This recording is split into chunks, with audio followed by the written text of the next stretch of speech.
Bonjour à tous, je m'appelle André Neto, je suis heureux d'être là pour aider, disons, dans ces débats fascinants autour du sujet de l'intelligence artificielle et notamment à propos de la place de l'Europe dans ces débats et dans cette nouvelle réalité, de cette nouvelle étape de la révolution numérique qui se présente devant nous.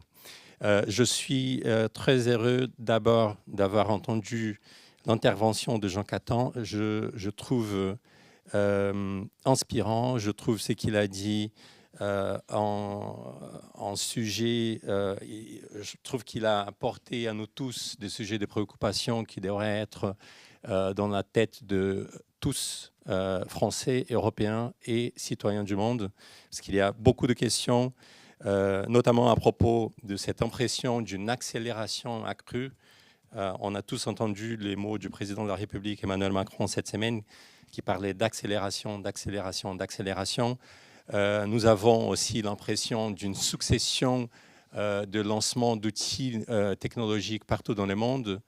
ChatGPT, bien entendu, au début de tout ça, DeepSeek, Mistral et parmi d'autres outils qui vont arriver à la une de médias partout dans le monde dans les mois à venir. J'adore cette notion de que l'IA n'existe pas. Je suis absolument d'accord et convaincu que l'IA n'existe pas dans le sens que tout part de la connaissance humaine et pourtant elle est bien là. Et c'est pour ça que nous avons besoin de discuter ces paradoxes et nous avons cette table fascinante qui va porter autour de la place de l'Europe dans la course.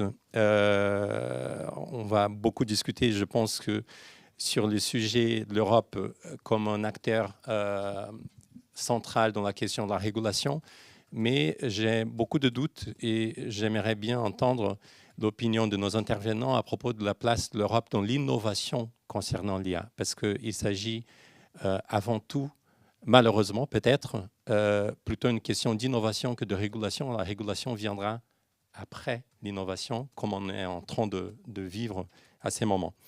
Du coup, gardons ce que M. Catan a dit, gardons nos têtes froides, gardons la place des droits de l'homme dans cette discussion. Je pense qu'il est fondamental de garder à l'esprit qu'il s'agit avant tout d'une question décisive pour l'humanité et donc de garder les droits de l'homme au cœur de notre débat est, à mon avis, essentiel.